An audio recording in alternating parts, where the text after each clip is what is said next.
All right. So while we're getting settled and we're having more people join, we're still waiting on Chaz.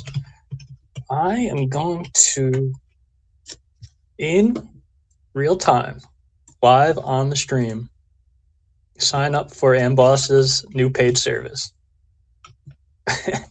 Let's see how it goes. Okay, let me get to my notes. Wow, you really weren't kidding. Oh my gosh. Dude, I wasn't kidding. So we started to put together some show notes in our DMs. And Jestopher was laughing when I put that item on there, but no, I'm gonna do it. This is the time. Okay, let's see if I can get into my box. This is the cutting edge stuff you guys have been waiting for. Oh wait, maybe Chaz is here, ready to go to spare you guys from this. Let's see. All right, do we have Chaz? Chaz, are you with us? Yeah. How are you guys doing?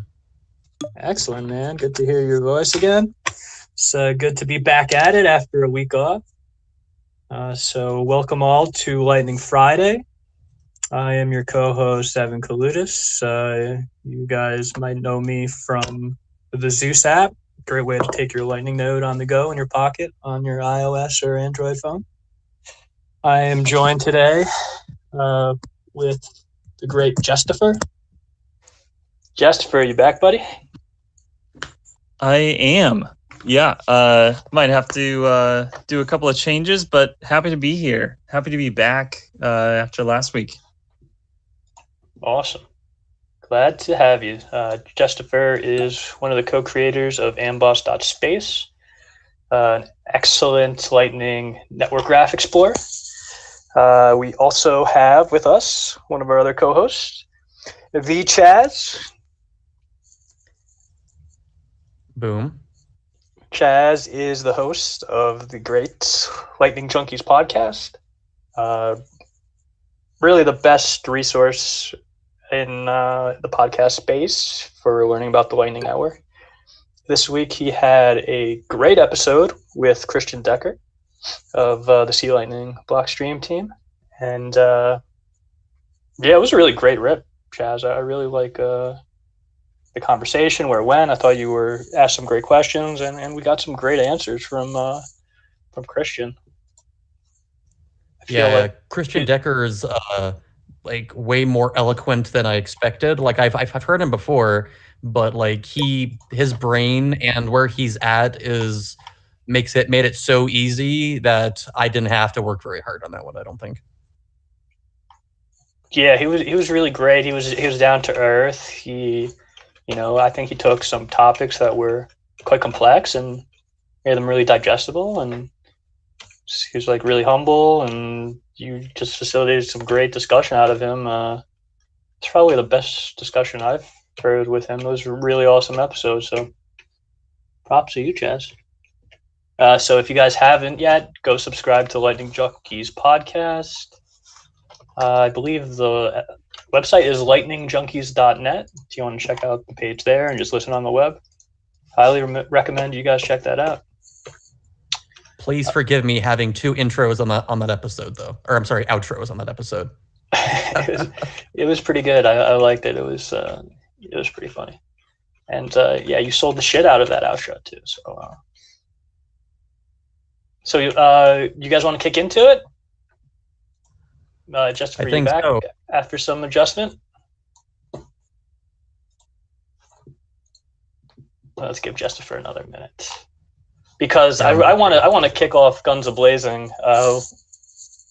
Really dive into some bullish stuff, I would say, before we go into other topics. I think that's really the best way to do it. Yeah, Chaz, I was going to bore everyone with like a live tutorial of getting set up on Amboss, but we could do that a little later in the show. I got to get my node creds.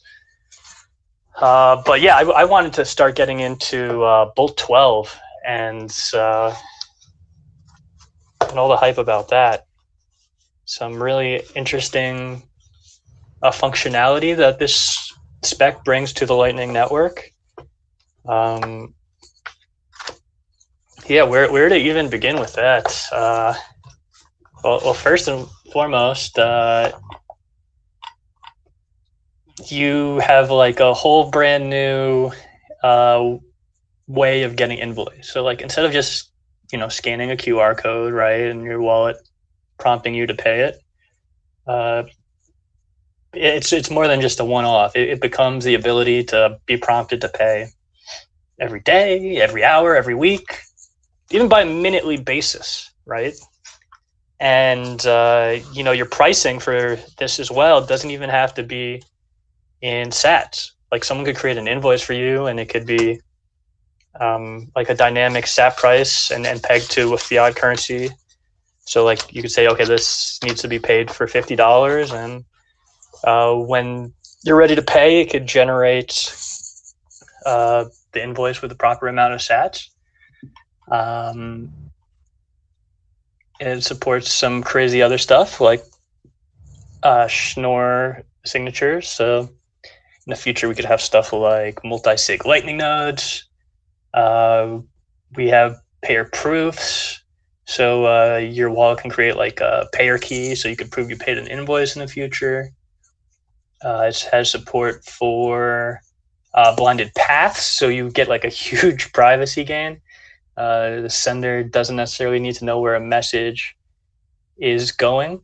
And when I say message, like this applies to both Onion messages and for payments.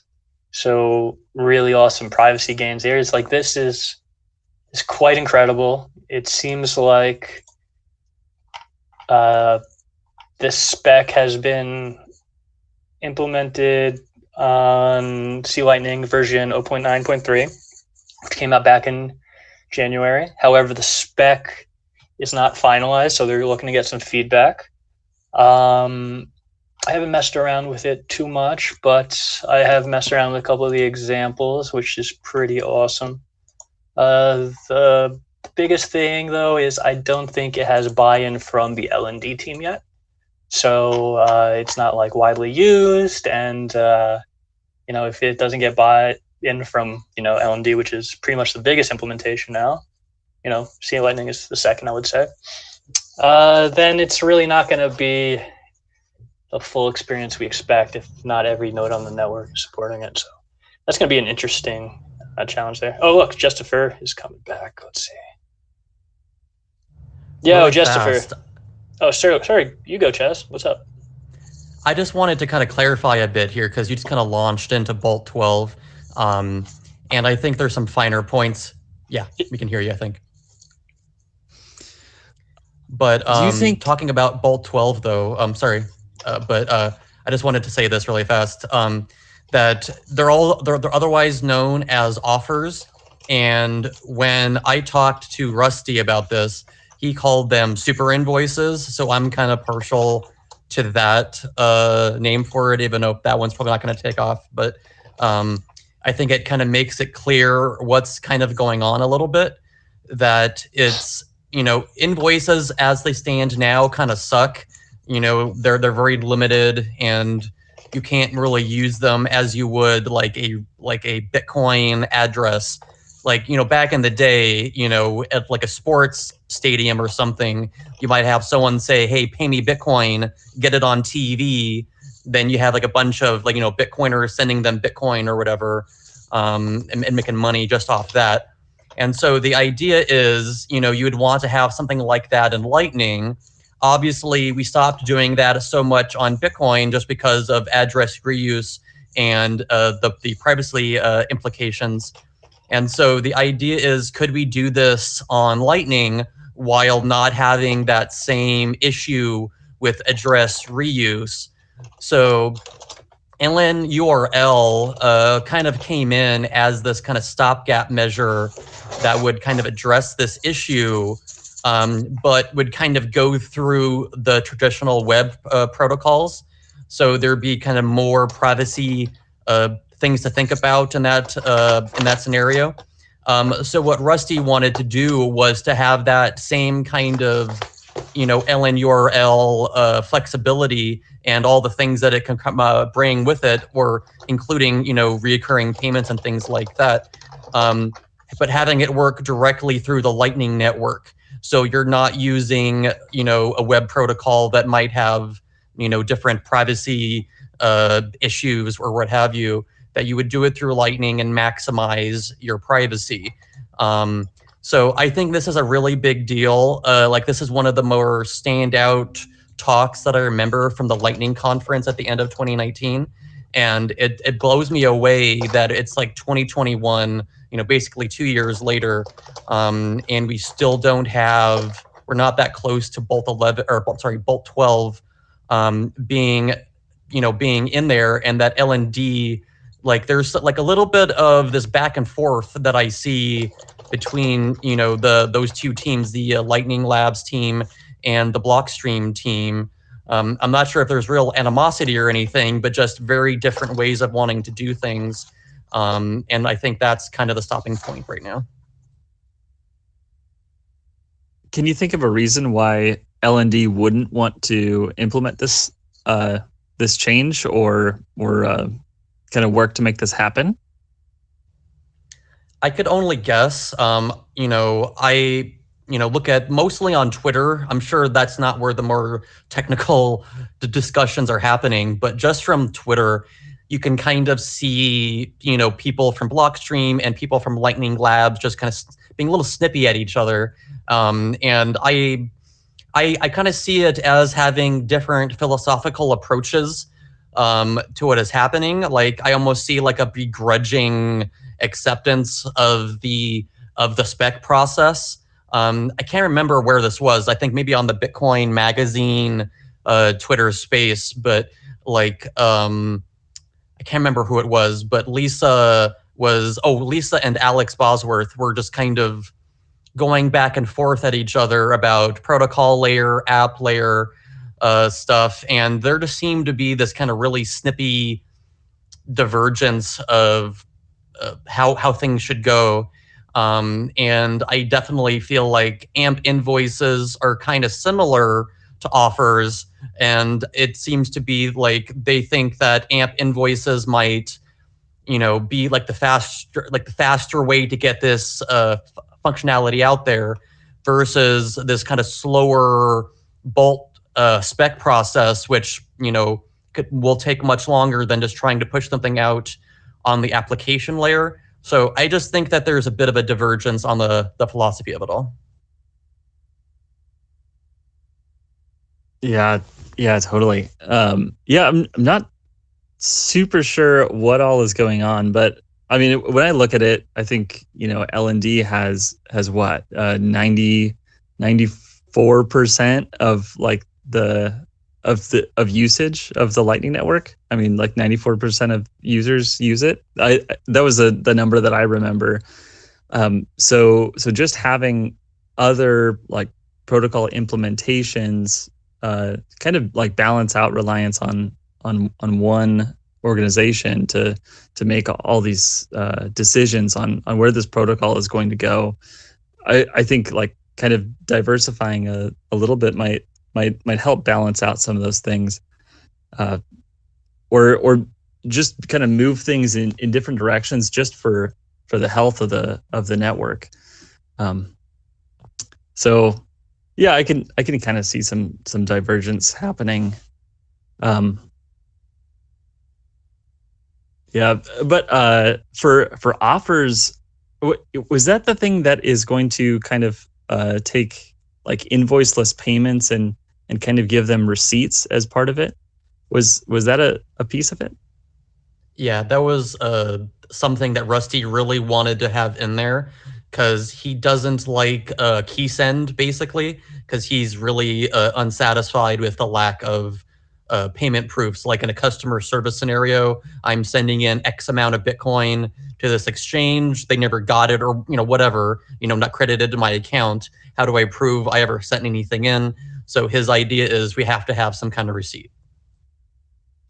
Yeah, that's a big one. I know for Amboss, we're definitely looking at using key send based services, but just because it simplifies workflows so much easier. But not having a receipt, that is a real challenge. So I would really love to see some progress made on that front. So yeah, well done, Rusty. And I think just kind of responding to what you're saying there, that the majority of the LND, or I'm sorry, the majority of the Lightning nodes out there are LND. But even if that's true, like I think some of the like the work that Blockstream is doing on C Lightning, is some of the most important in the entire space. Eclair too, but I think they're even an even smaller number than the C Lightning nodes, and I think there's a couple other node implementations after that basically no one knows about. And so, like, I love C Lightning and what they're doing over there, and I wish there was less of an animosity and divergence, as you mentioned, but I also probably agree that if everyone was too hunky-dory with each other, we would get into a different kind of problematic situation where, we're going down this one path and we can't have cool stuff going on at the fringes kind of thing. That's probably a good point, because at the end of this, if we've got two different organizations pulling the protocol in different directions and adding features or creating specs where they can, it seems like the users just might win out, because some of those developments on C Lightning, like liquidity ads, personally I'm really excited about those. And then kind of like all of these applications that are popping up out of L&D, like those, those are represent a completely different philosophy, but it's all moving the technology forward. And I think the users might win after this. I guess Suhaib is he just left us, but he works on both LND and C Lightning, so it's always nice to get his perspective on things. Hell yeah, shouts to Suhaib. He's the author of RTL app, Ride the Lightning. Really great interface for managing your node. And what makes it special is that it supports multiple different implementations. So if you got LND or C Lightning or Eclair even, I believe, you can connect it to RTL, which is awesome, because I don't think there's any other dashboard that's multi-implementation. So really like that. It's really similar to Zeus in a lot of regards. So shouts to Suhaib. I think that would be a really cool thing to see, actually, is having more of the node operator software packages like MyNode, Umbrel, et cetera, include an option to do C Lightning. I know Start9 does C Lightning, but I think that really needs to be the push. Try to get as many of these service providers as possible to offer C Lightning, and maybe eventually add Eclair or something like that, so we have more than just two. Because I could definitely imagine in a more adversarial environment that I would want more than two software packages to potentially choose from in case those two get corrupted or compromised, etc. Absolutely. Oh, Suhaib's coming on stage. One sec. Oh, fantastic. I saw Raspy Blitz is actually adding those different implementations that you could run them in parallel on your Raspberry Pi. You could have both C Lightning and LND going at the same time. Daring, I like it. Yeah, Suhaib, you on stage with us? Yeah, hey guys, can you hear me? Yep, loud and clear. What's going on? Cool. I heard you guys were talking about C Lightning, so I just wanted to weigh in. Hell yeah. Sure. So I love C Lightning, right? But overall, if you look at the node space, Lightning node space, I think close to between 75 to 80% at least, I would say, based on the surveys that I've done, LND, it has captured the node implementations area. But there are a couple of reasons. I looked at the space and when I was studying it, because to actually RTL runs on C Lightning, Eclair, and LND, so all the implementations. So basically, when I was studying the area, so I was actually looking at, what are the nuances, what are the differences. So there are a couple of things which kind of,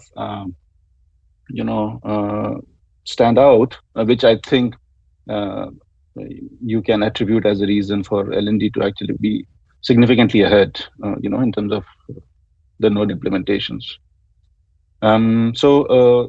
One area was when LND kind of started out, they had this out-of-the-box REST API support or gRPC support, right? Which was actually good. If you're a web developer, you can get started very easily, or an app developer, right? You just run LND and you have this API suite available, and you can start writing your applications, right? Which I think was a very powerful feature, from an app development perspective. Which was not there in C Lightning. All the C Lightning is actually a very strong, powerful, reliable implementation, but it didn't have this out-of-the-box API support. Then there were a couple of other nuances also, like, for instance, LND had a lot of support for different operating systems, right? So, for instance, it had support for Windows, Mac, Raspberry Pi, Linux. So you pick any platform, you will be able to download the LND's executable and run it straight away, provided you are running Bitcoin on it, right? So that was actually very easy from a DevOps deployment perspective. All you have to do is go to the release page, download the executable, and start running it, right? So whereas if you go to C Lightning's page, you'll have to, okay, now I have to start building it first, right?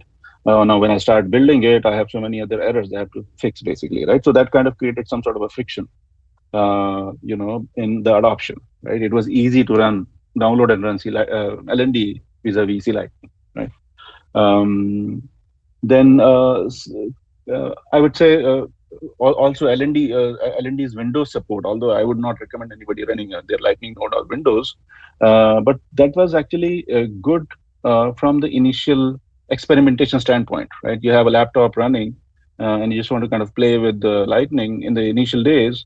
You could easily download and start playing with it, or somebody would. So, for instance, Pierre created this node launcher solution, which actually worked seamlessly on Windows or Mac, right? And LND, since LND had a packaged executable ready to be included in such a tool or integrated in such a deployment type tool, it made LND's adoption accelerate much faster than C Lightning, right? So I think these are some of the nuances which actually helped LND accelerate its adoption compared to C Lightning, for instance. Excellent insights you had. I agree a lot.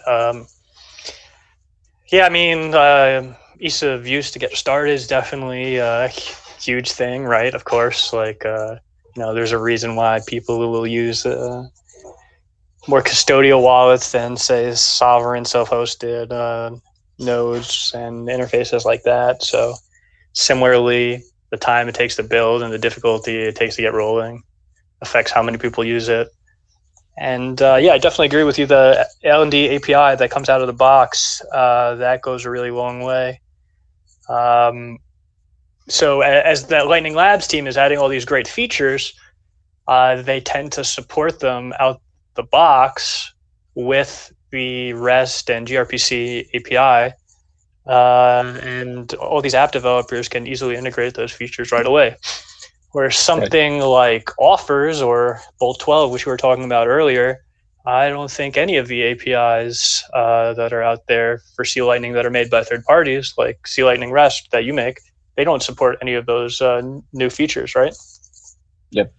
I'm actually working on it right now, by the way. There we go. So look out for that, folks. Yeah, Suhaib, keep me posted. I'll add it to Zeus. Sure. Awesome. So yeah,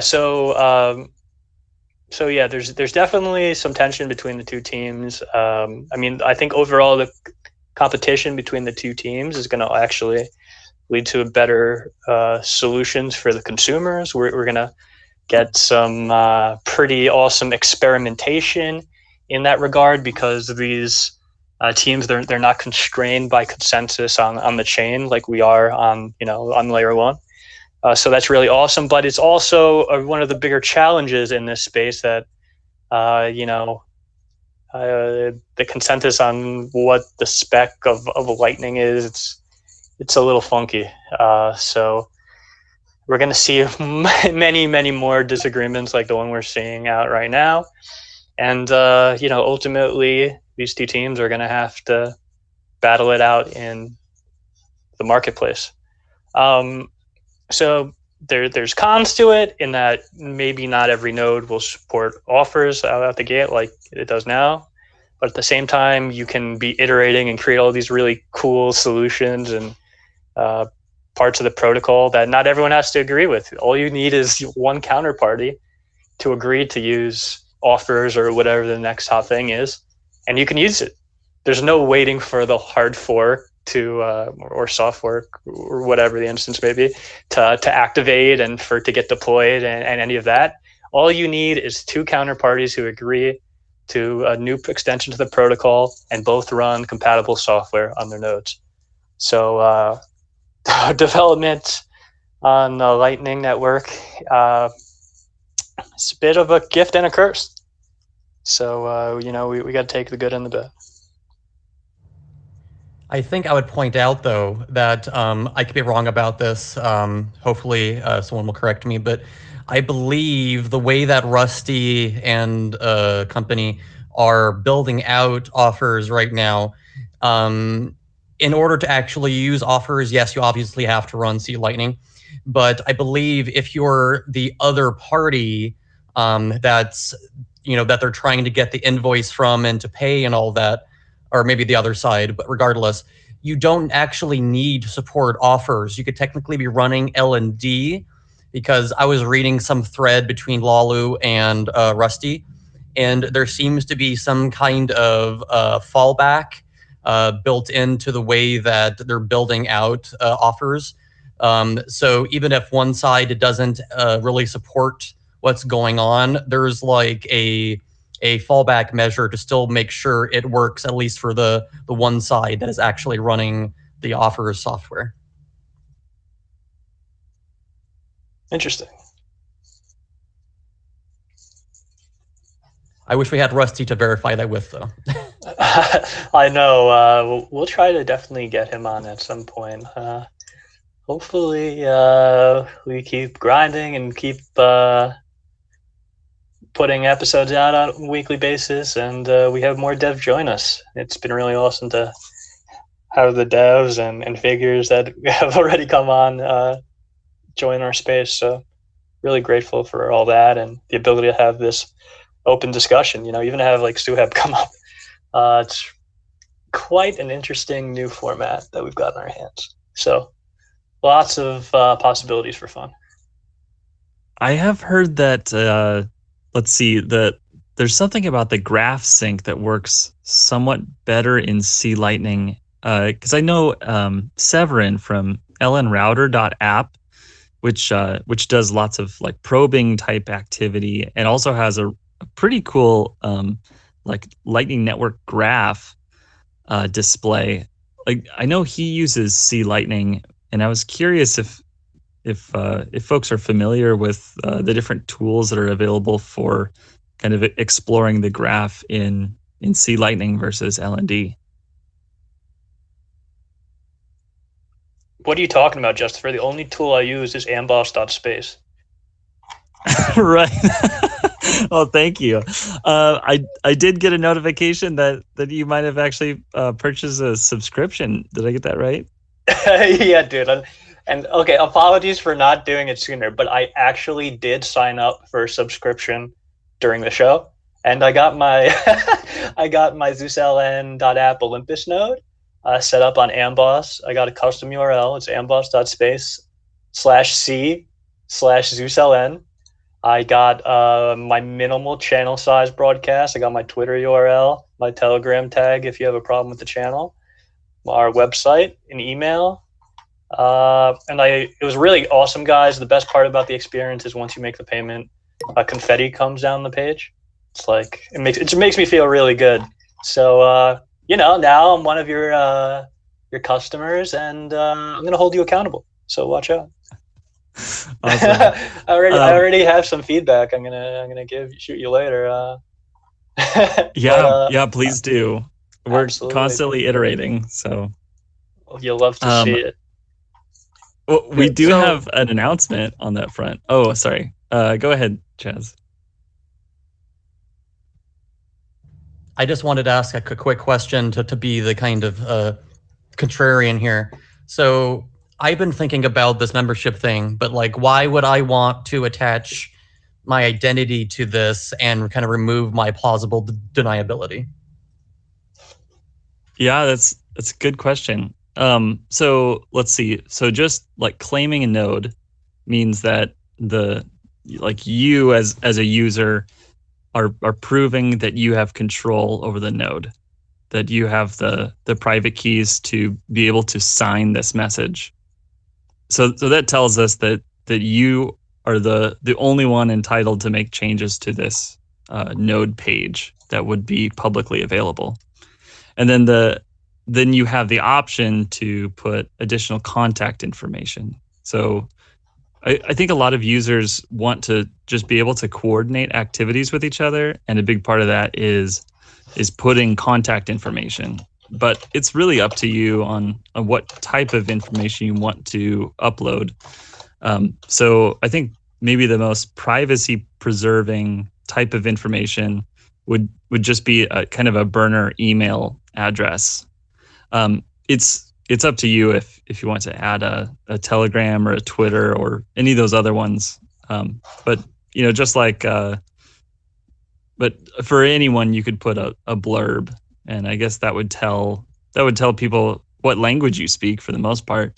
But other than that, we're not logging any of the user information or tracking them. Don't buy it. Yeah, don't trust verify, guys. But that all being said, you don't have to tie it to your real world identity. You're just taking control of that node. Like I'm public with, unfortunately, I mean, there's good and bad behind it, but I'm a public figure, I guess, in the space. So, I'm not afraid to put my name on these things. That will probably have some bigger repercussions down the line.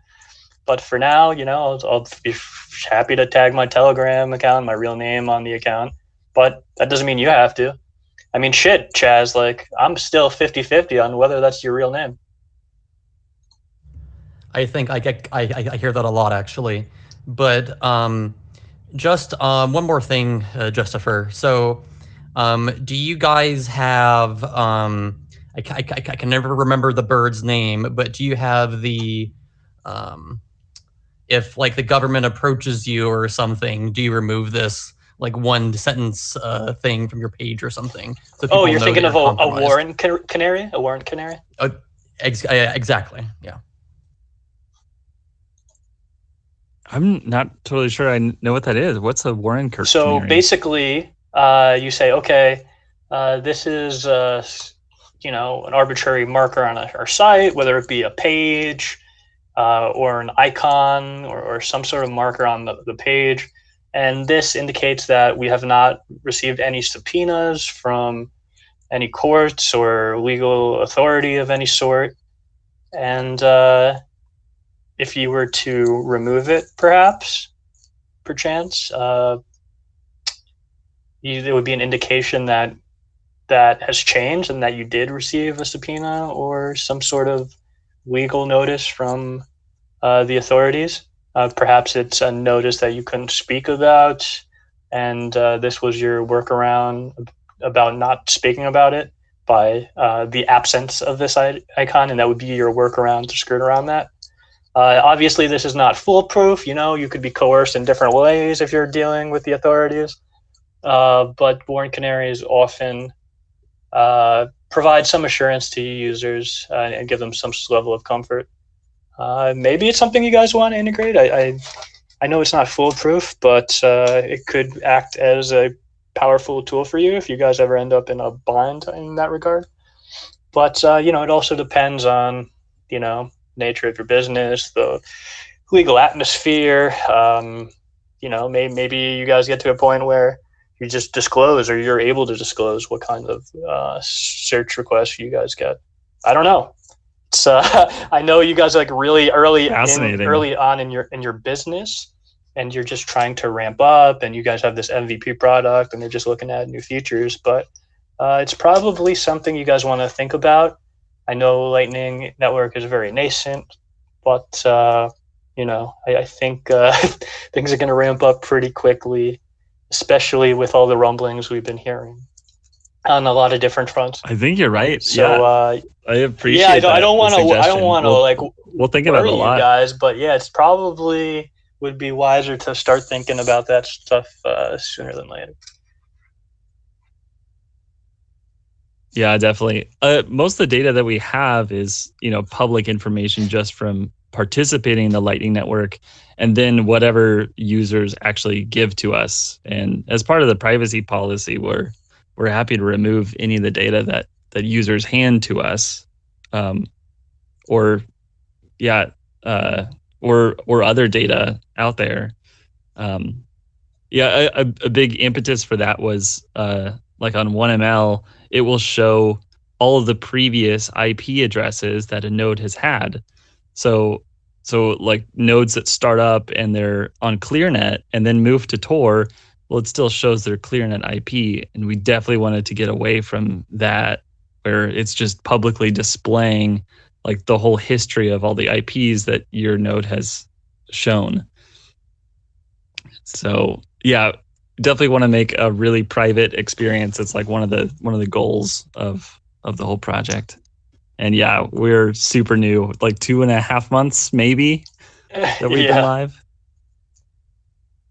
Cool. Well, I'm excited to see this site evolve, and you guys have an incredible interface right now, and the experience gets a little bit better every week. So best of luck. And to those who haven't checked it out, go on amboss.space. That's AMBOSS.space in your web browser, and go check out their awesome Lightning Graph Explorer. Thanks for advertising for me. And let's see, the announcement this week is we just added some centrality information from Ellen Node Insight, who is helping us get that data.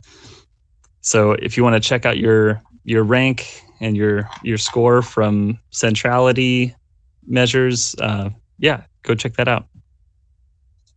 Cool. So like how central you are in the network, like how's that calculated? Is it like by how many peers you're connected to, or the mix of the number of peers and the liquidity? Like I wonder how's that measurement work? Yeah, there's 3 different measures of it. And so we're getting that information from Ellen Node Insight. And so the small whirl LND might have a little bit more information on those centrality measures, but also you can hover your mouse over those different centrality measures and get some additional information about them. Awesome. Is that going to be included in the historical data too? Like, will I be able to see my centrality change over time? That's let's see, we just added the ranks there, but that'll be something good for the future. We don't have it quite yet. Cool. So centrality is a good metric from a routing perspective, right? The more central you are, the more chances or more middle you are in the network, and which means that you have higher chances of routing transactions. So yeah, of course, seeing that as a trend over a period of time definitely is insightful. So you can actually see, how your node's position is changing with respect to the network over a period of time. That definitely is a good insight. Excellent. Yeah, so we've got betweenness rank, hopness rank, and hubness rank. Oh, I see. Yeah, that's good. I think the betweenness one is the one that most people think of. And so that's the rank based on how often this node is on the shortest path between any 2 nodes on the network. Right. So this kind of relates to your point about the network graph that you were making earlier, right? Although I think you were comparing different implementations with respect to the performance of the graph syncing, right? Yeah, that's right. So just one point on that, basically, if you are running LND, you can actually take a complete dump of the graph, and you can, if you are familiar with data analysis and if you can understand unstructured graphs, then you can do your own data analysis on that graph.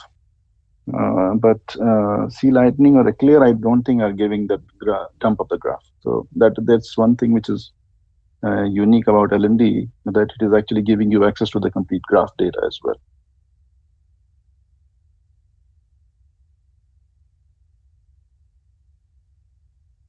Awesome. Thanks for shedding some light on that.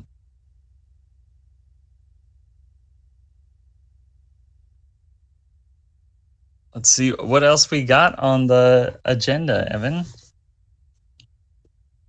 All right, we'll kick it off again. Let's see. Oh yeah, you went on BTC Kindergarten this week. You want to talk about that?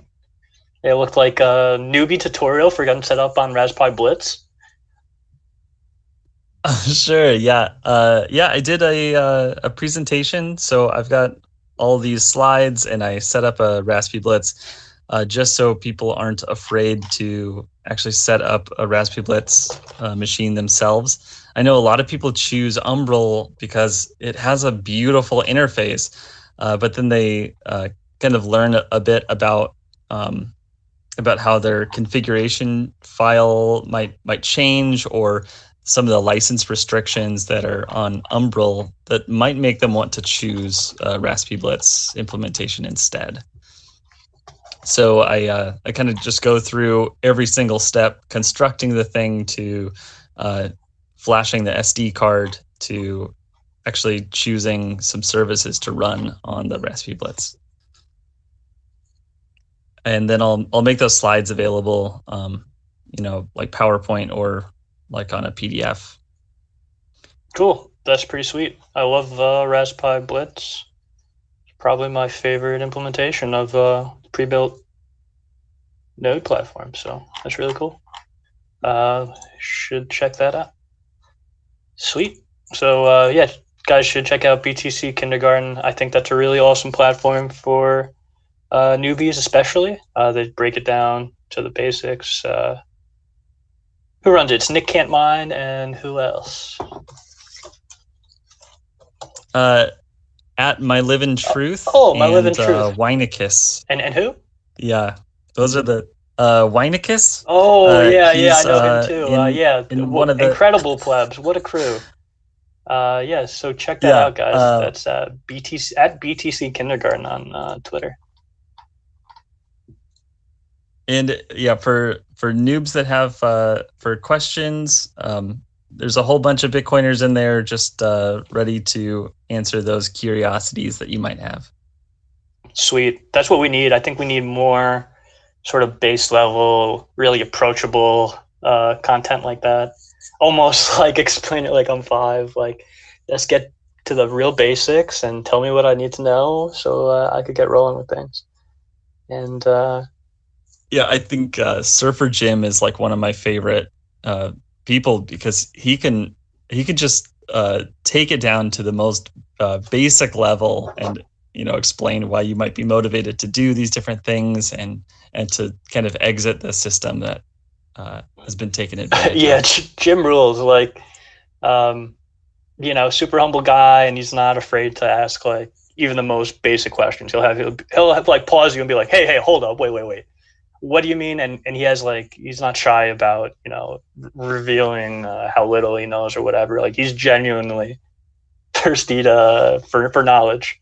Well, I shouldn't have said thirsty because now he's going to think I'm making fun of him with the thirst jokes. But Jim, I love you, man. Sweet. So BTC Kindergarten, check that out.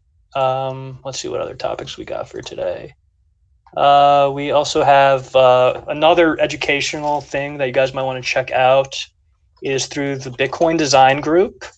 They have a weekly Sync, where they read through the brand new Mastering Lightning book. It hasn't been published yet, but it's all on GitHub. It's written by Rose Beef, aka Lalu from Lightning Labs, Renee Picard, who's an independent researcher. He's been doing a lot of awesome stuff about optimizing routing, and some other guy, I forget his name. But anyway, you guys should check it out. Bitcoin.design is the website. If you join their Slack channel, you can get a link for their sessions. I think it's every Thursday. Let me see if I can pull that up real quick for you. But anyway, great way to learn about Lightning, bounce questions off each other. It gets really deep into the protocol, but you'll be doing it with, a lot of other newbies. So, if you could join and feel free to ask any questions. And it seems to be going pretty well. It seems like they do it on Wednesdays. So be sure to check that out. All right. Let's see what else we got for today. We got a couple of questions you put here together. State of the Lightning Network. We sort of covered that. Was there anything else you want to add, Jestopher?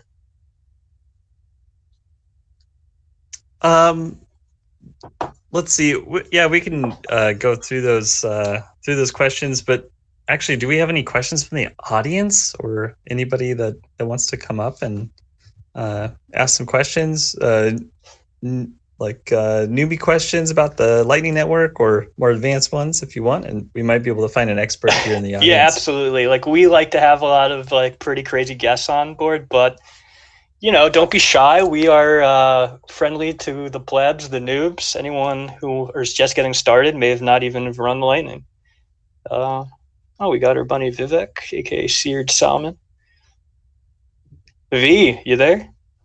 Yeah, what's up? I was curious about, I guess if we can expand on LDK. I think that's another cool implementation. I don't know whether it's fully implemented with the Bolt specs or whatever, but the Blue Wallet stuff they put out was extremely cool. So wanted to know, out of the devs here, maybe someone got their feet wet or what they think, particular trade-offs that make it better at certain things. I hear hardware is usually mentioned. So yeah. Yeah, sure thing. So LDK is also known as Rust Lightning. This is a implementation of Lightning similar to LND or C Lightning or Eclair, but it is written with the efficiencies of Rust. Rust is also really good for exporting to different languages through bindings. So they might write it in Rust, but you could export the code to Java or to C. And very recently, they have created JavaScript React Native bindings.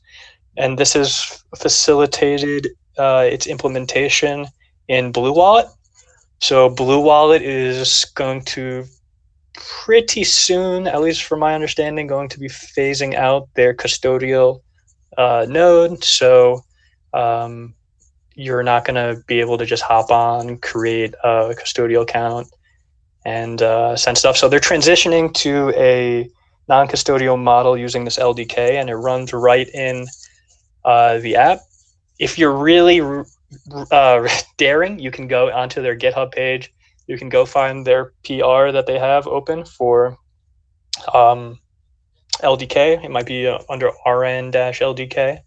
And if you go into the thread, you can go see some binaries are there for download. So, as long as you're comfortable taking the risk with it, you can go and test it out today. But there are some big trade-offs that you make when you go from being custodial to non-custodial. So all of a sudden, you're responsible for your keys, and you're also responsible for your liquidity. So when you initially create a node on this new platform, you have to create channels. You got to either get incoming liquidity from someone else, or you got to open a channel to another party and start spending some of it to be able to receive. So what I've heard is it's incredibly performant so far, despite needing some bugs to be ironed out. I'm very confident that later this year it'll be in pretty good shape. Once like all the backup systems are ironed out, I think you're gonna have like a really awesome option for running your own node on your device. This is also comes with some other trade-offs. So since your node is not going to be on 24/7, you're going to want to periodically open that wallet up to make sure your channels do not close. You also are not going to be able to like route payments on a node like this, but it's really awesome that the Blue Wallet team and Matt Corallo over at Square Crypto, who is like the lead maintainer of this project, are like thinking about this and are conscious of facilitating that shift from the custodial to the non-custodial side of Lightning. And there's going to be some challenges. They're going to probably want to create some sort of solution to get liquidity to their users, but I think they'll come up with a pretty good balanced solution. So excited to see how that plays out, but LDK is definitely promising. And it's not even just for like lightweight clients like you might see in a Blue Wallet, but the way that it's architected is that you really are more responsible for the different components of the implementation. Like it'll give you the tools to do things like, okay, going and finding your peers and making the signing, right? But you got to sort of plug everything together. Like you got to pop in your own database and make it work. It's not like LND where you like pop in a config file and hit start and it's just off to the races. Like you sort of have to put things together.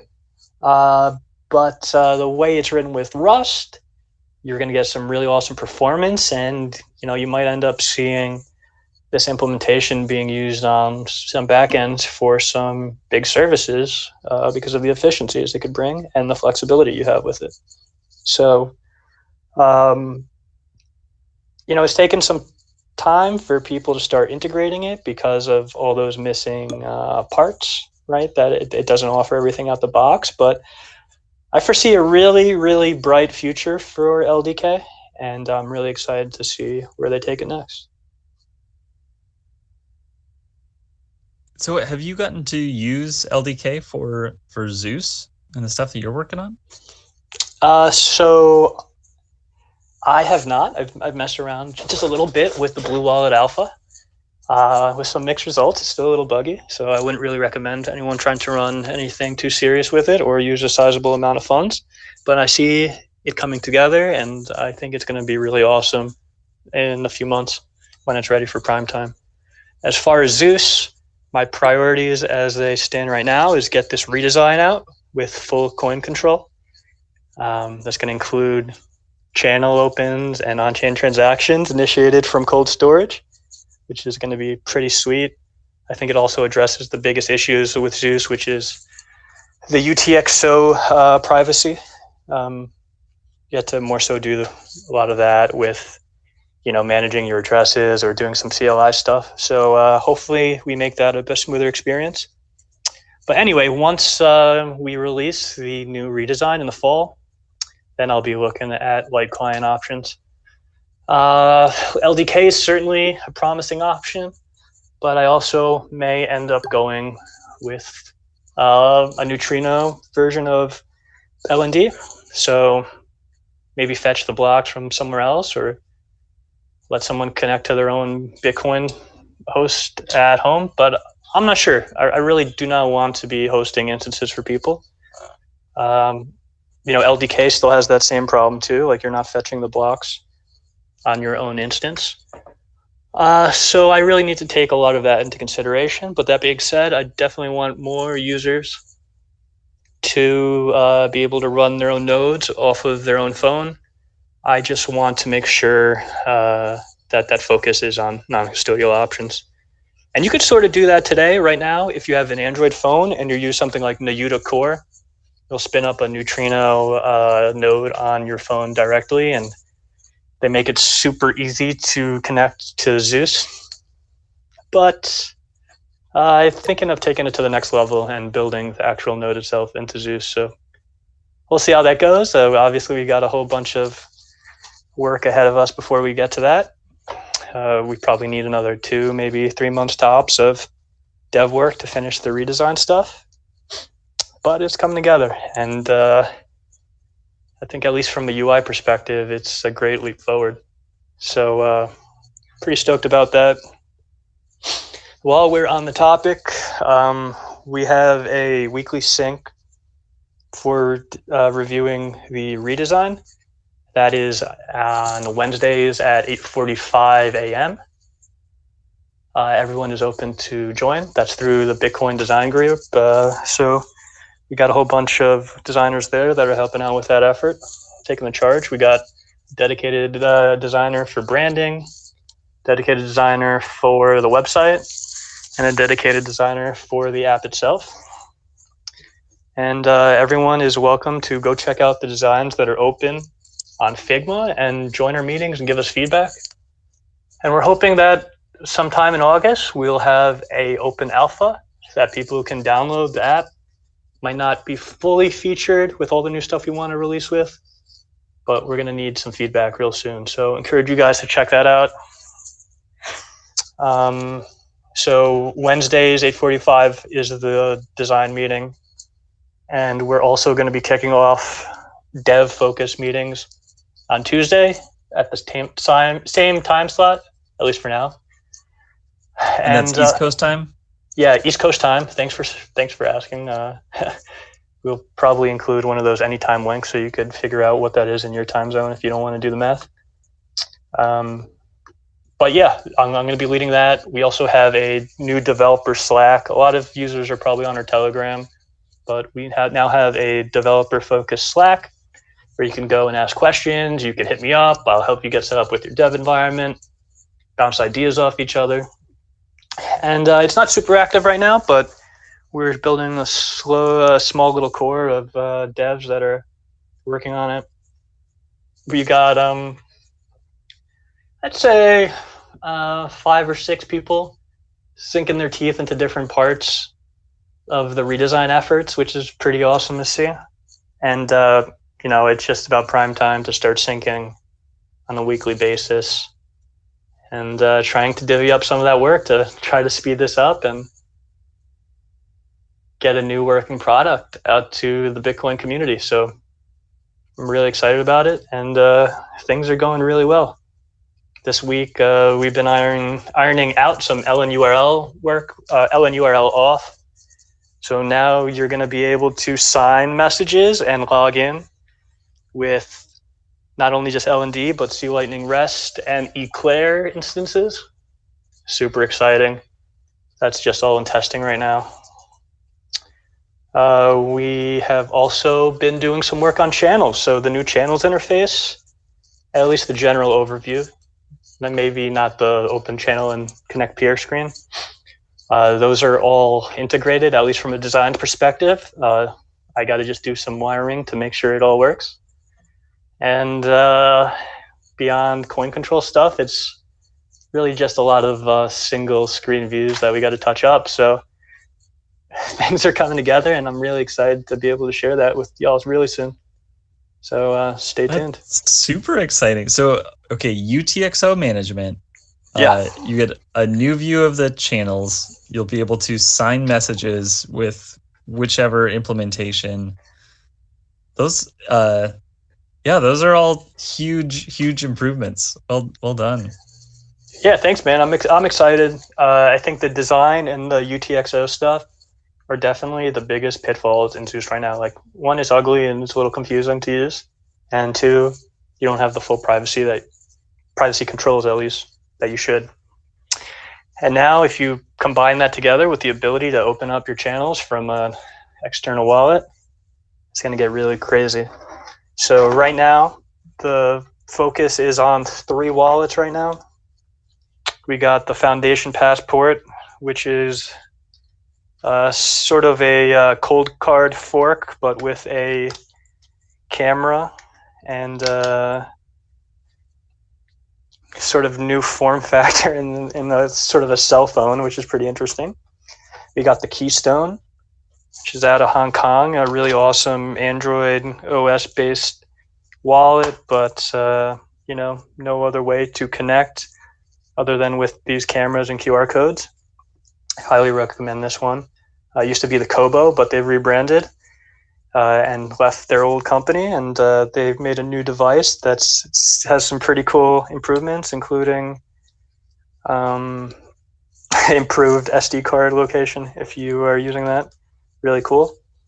And then my newest toy is the Spectre DIY, which is a build-it-yourself hardware wallet. You get the board, you get the QR code scanner, you could 3D print the case.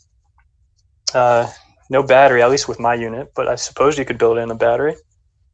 And, with some pretty commonly available boards and components, you can make your own hardware wallet. And I'm not sure if they were going to support multi-sig signing out the gate, but we should be able to fairly soon. So that's going to be excited. Let's say you have a 2 of 3 multi-sig and you want to open up the channel with it.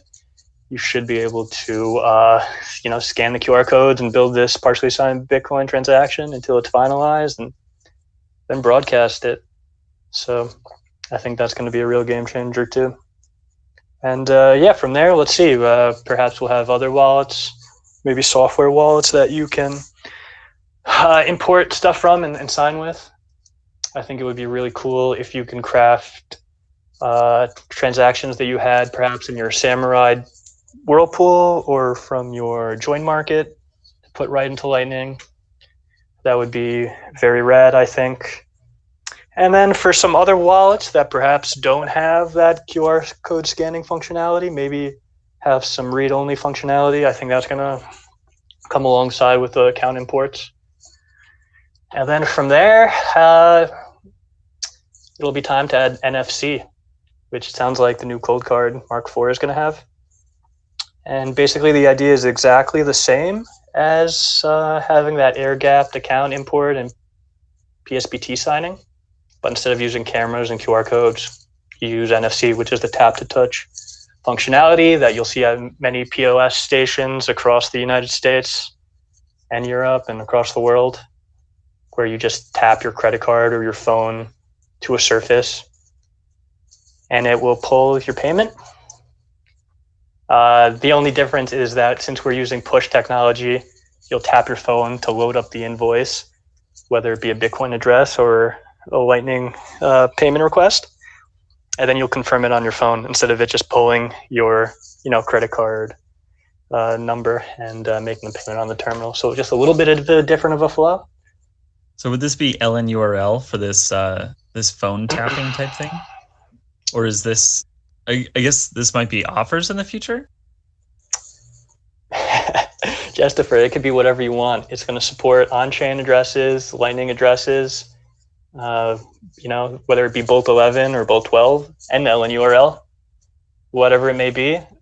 Zeus is going to be able to broadcast it however you create it. Although, the LNURL stuff, you're probably not going to be able to create in Zeus, at least not out the gate for a while. But yeah, like something like an offer, you'll be able to create an offer on your phone in Zeus and send it to another user.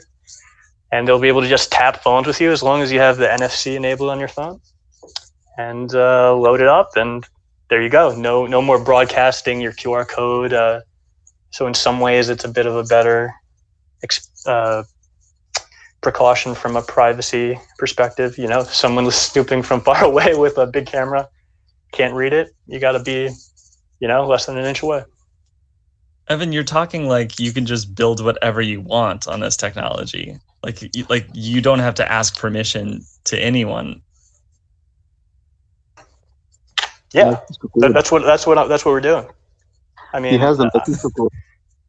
we're gonna do it. Like I'm telling you, the NFC stuff is gonna be trivial. Like I know the library I'm gonna use.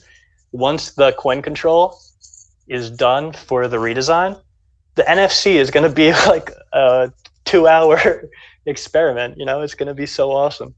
I think it's gonna take more time to just figure out what the constraints are as far as the user experience are. and how to build into the UI and convey that to the user, and getting other wallets on board. Like, why don't we all do this? Like, why doesn't Blue Wallet do it? Why doesn't Samurai do it? Why doesn't this become the standard? We want to have it built into all these different wallets so that whenever Square is ready to launch their Bitcoin-enabled terminal, you can make NFC payments with Bitcoin or Lightning. Why not? Vivek over here is just losing control with all these emojis flying off. Yeah, dude, like that NFC stuff is wild, and Evan knows the Samurai guys too, so he knows they've been like eager to figure out a way that they can dump Doxic change into some sort of LN payment while keeping their privacy trade-offs. So I don't know. I'm like so stoked to see what Evan puts out. Yeah, I mean, the Doxic change is sort of a different can of worms, but we'll get there too. I think Schnorr is going to help us go a long way. But I think a lot of that stuff is going to take some on-chain protocol enhancement. But things are ramping up from what we're hearing in the United States and in this proposed bill that everyone's murmuring about. We're going to have to step our game up another level. So why would you want to open a channel with your toxic change? So your Doxic change has is associated with your original UTXOs that you were trying to mix in the first place. So at least as how it works in Samurai is that you have your pools of a fixed size, and you have a UTXO of a certain size, and you fit it into those boxes as many times as you can. And whatever doesn't fit into those boxes, into those fixed sizes, is left on the side as Doxic change. And if you look at that UTXO, you know where it originally came from. And if you spend that, it's associated with that UTXO in its original unmixed state, and it could unravel your entire privacy. So there's a big challenge in like, okay, we've got these small amounts. What are we going to do with them? How do we make sense of them? And people have been sort of taking these different approaches as to, what the best thing to do is. So you definitely don't want to combine them with other bits of Doxic change, because then you're going to associate those unmixed outputs that you wanted to conceal in the first place with each other. And now it's recorded forever on the blockchain, so that's a problem. So they've been sort of thinking that, okay, perhaps Lightning could be a good solution, but you got to be able to get those into, a channel somehow. So I think once something like L2 is out, maybe we can get a little creative with it. When your channel commitments and which UTXOs are backing a channel can change, I think then we can have some fun with it. But until then, we shouldn't delude ourselves into thinking it's practical nowadays. So that team over there, they're focusing on doing some atomic swaps with Monero, which has its downsides for sure, but at least they're trying something different. I'm not sure I'll be using that method, but these guys are really focused on privacy, so you got to at least commend them for trying something. Chaz, I do, want however, to jump in on this? What was that? Go for it. Okay, so where I was gonna go was, it's like, I remember probably 2 years ago, like right after I started the podcast, I remember messaging like TevD or TD, whatever, I can't remember his name right now, but the main guy from Samurai Wallet. TDev, Samurai Dev. TDev, yes, yeah. And I was trying to I was kind of naive on their position on things. And he basically said, until this thing is basically Monero in so many words, we're not going to touch Lightning. We're going to basically not touch it.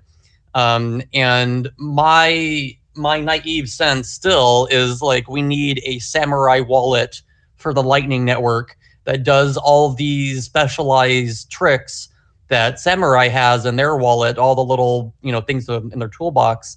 Like, is Zeus going to be that toolbox? Because Samurai has basically said, we don't give a shit about Lightning right now. We're focused on privacy, not your bullshit click or whatever the hell they talk about sometimes.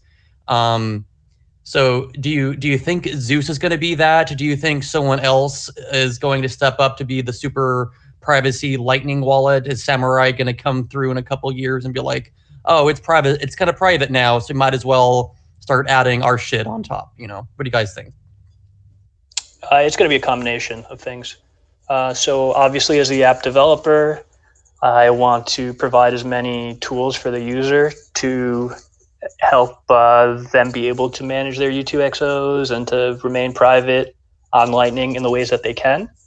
However, a lot of the things that we really need to have a pretty ironclad, and I say pretty ironclad because nothing is 100% ironclad. I think a lot of changes are going to have to come to the protocol level. And, we're not there yet. That's for sure. There's definitely a lot of problems with Lightning as far as privacy goes today. I wouldn't say, it's an absolute problem. I think there's ways that you can be very careful and use it in a private manner, but you're still, dependent on your counterparties, and there's a lot of inconvenience involved. But when I see something like, trampoline payments and rendezvous payments and blinded paths, which is the blinded paths are in the Bolt12 spec, I'm really encouraged. We have some of the greatest minds in computer science working on these issues right now. And Lightning Network, Lightning Network as it is today, is definitely a couple of steps better than it was in 2020. It was definitely better than it was in 2019 and 2018. And I think that it's going to continue to improve year after year with this innovation. And, I was saying earlier, we have a lot of challenges in getting consensus between these implementations and finalizing a spec. And I think that's going to always persist as long as we're still building upon this thing. There's always going to be a little bit of tension between Eclair and Lightning Labs and Blockstream especially. However, it creates a bit of a fire amongst the developers and the level of competition that is going to really empower all of us. And I think despite there being these big trade-offs and problems and, potential for different nodes to not support all of the same things, I think that the innovation that this model enables is going to be extraordinary, because you're not just testing things theoretically or using them on a, local reg test network or just deploying to test. And it's like, no, if you want a feature and you want to test it out, all you need are two counterparties, right? Two parties to agree upon the spec, to add it to their implementation, and you can deploy it on Lightning today. There's no waiting on how are we going to activate this? How are we going to flag? How are we going to signal it? We have none of those constraints, and we're taking full advantage of that. If you have a good idea and you can code it up and you can agree, you can get your buddy to agree to running it and testing it out, you can test it out with real Bitcoin on the Lightning Network tomorrow. And that's incredible. So maybe that's a good question that I've kind of heard around the Lightning Network spaces, is that how do people start developing on Lightning? Like, maybe they don't quite know how to code, but like, where do you even start? Because there's so many different languages that Lightning is already written in. Do people start at the application level? Like, do they try and participate in the protocol discussions? Like where do people even begin? So I think there's definitely a huge difference between application and protocol development, and I think that has to be acknowledged. There's definitely much more room for error when you're building an app. Of course, if that app is dealing with a lot of money, you still have a lot of responsibility. But there's added complexity when dealing with protocols because you got to make sure everything is in lockstep. Otherwise, failures are inevitably catastrophic. So there's different levels to it. I think if you're a newbie, it's much easier to get involved on an application level, but that doesn't have to be the path you go on. I think it's a combination of things. Like you need to have somewhat of a foundation of an understanding of, computer science and an understanding of, how privacy works and how contextual it can get. But yeah, there's so many resources to get into the game. There's mailing lists, there's chats, there's Slack channels, there's GitHub discussions. Anyone could sign up on GitHub and start filing issues and start talking to the devs of these projects.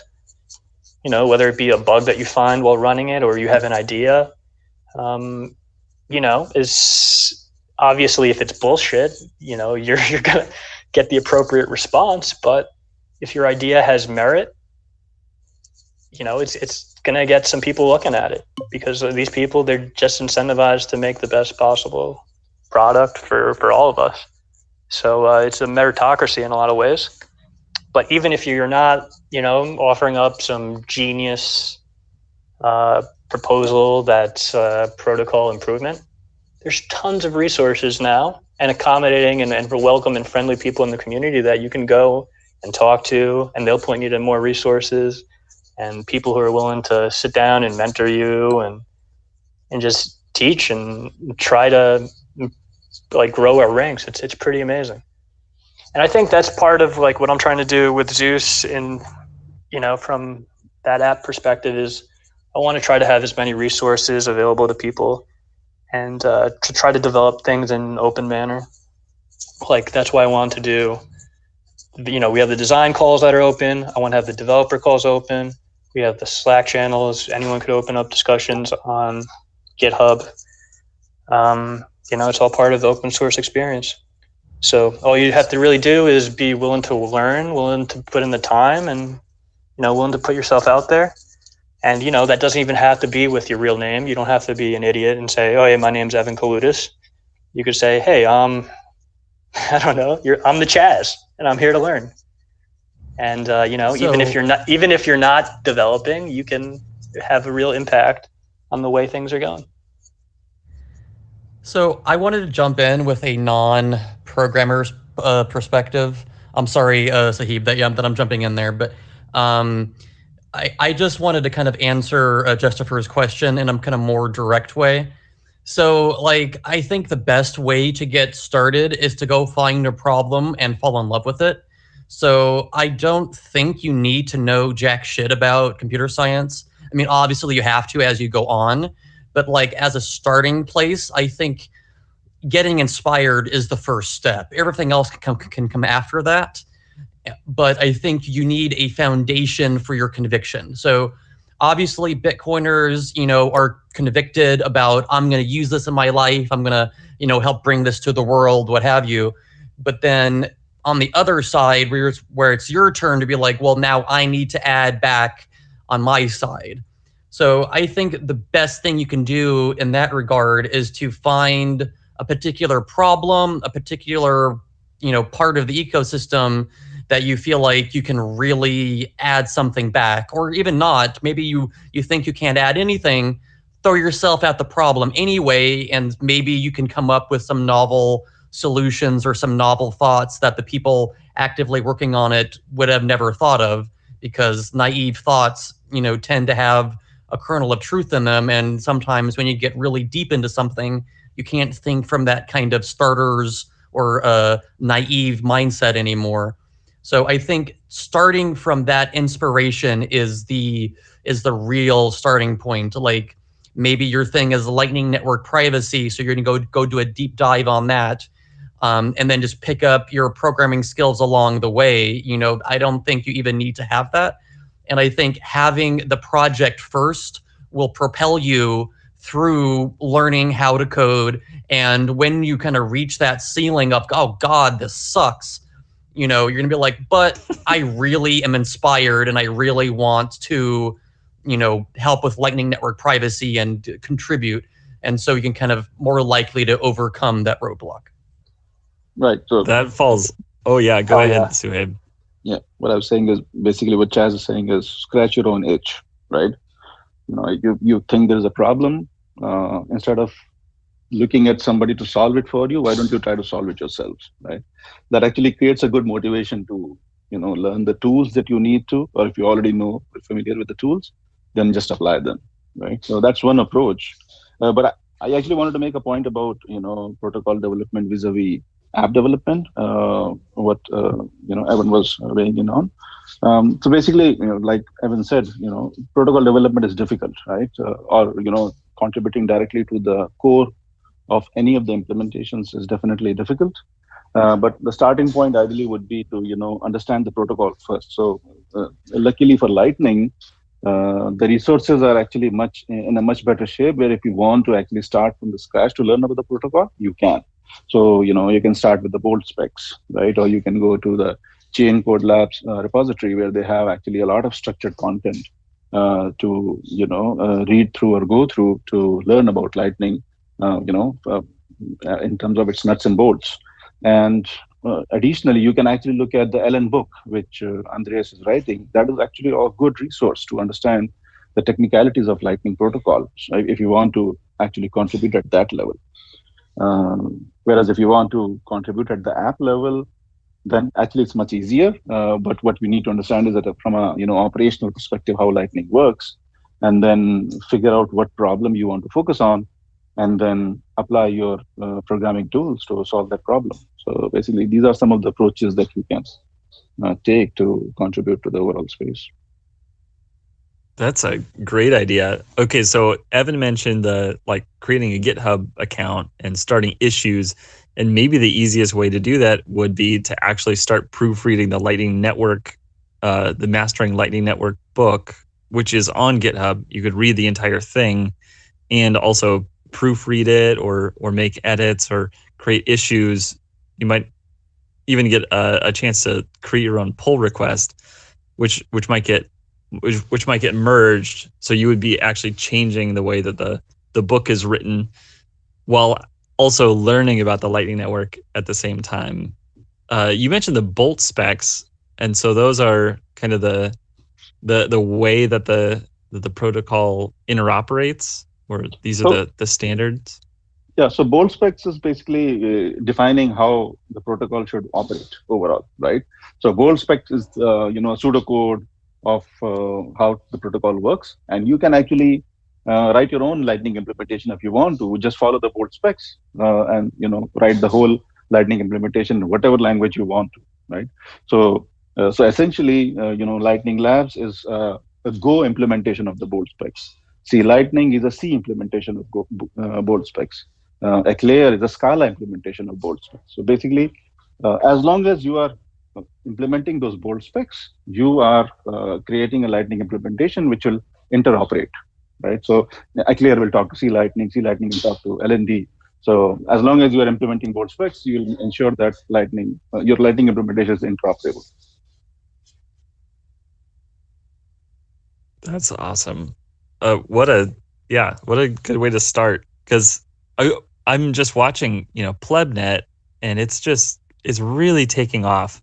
I got to see Mads, as well as like Aaron Malone on a couple of different Lightning Network shows that were popping up, and just like speaking about how excited they were about PlebNets getting started. And I saw a wiki pop up. So I've definitely been watching this like just in time learning.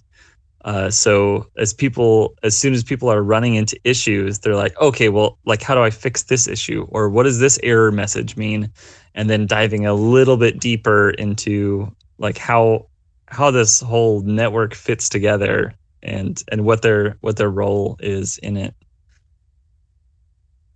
Yeah, that's very interesting to watch, right? You can now see the overall adoption of the Lightning maturing, right? We can see the experts kind of popping up now who are, becoming more and more familiar, more and more comfortable with Lightning, and they are sharing what they're learning. So it's a great network effect. You can actually see it in motion, the Lightning adoption. And I think you bring up a very good point in regards to like PlebNet and Rings of Fire and such. That, I mean, obviously those things probably involve some level of coding or whatever, but I think the idea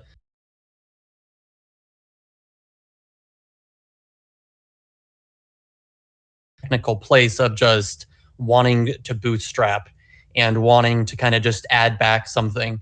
Not to toot my own horn too much, but like I started my podcast on the concept of wanting to improve and learn and trying to find a better place for myself within the within Bitcoin land and Lightning land, what have you. And I think it's not always easy for people. They always, maybe I'm just projecting here, but I think it's not easy for people to assume that they can actually contribute. It's like, oh man, these guys are geniuses. They have some kind of gift that I lack or something. But it's not true. Anyone, anywhere pretty much can add something to Bitcoin and to the Lightning Network. It doesn't need to be coding. It doesn't need to be anything. It could be just looking at ideas, trying to figure out, any kind of things. Like I would have never thought about this kind of onboarding community group that would do these things. I thought I just had to yell at people for them to like give me inbound channels or whatever, and that was going to be my way of surviving. But there's so many problems out there. We have a lot of creative people on the planet. We just need to get their foot in the door, onboard them, and then I think the same thing that happened to all of us would happen to them. They're going to be like, cool, Bitcoin's cool, Lightning's cool, gimme. And after a while of getting all this value and getting, seeing the vision and the future that many of us do, that you just can't help but want to give back and want to add something to this community, non-community, whatever people want to argue about that point, but to add back to what we have here. And I think, being as open about what you can do as possible is great. Like if you had asked me in like 2016, hey, do you think you're going to have a podcast where you're talking to experts in Lightning Network and, people you thought you would never talk to? Absolutely not.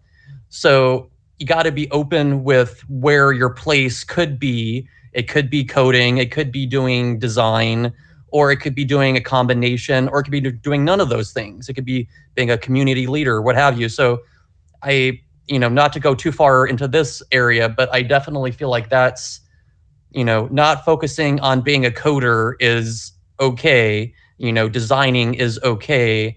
Any number of things is okay. Just put your foot in and see what happens. 100%. Just want to echo all those sentiments.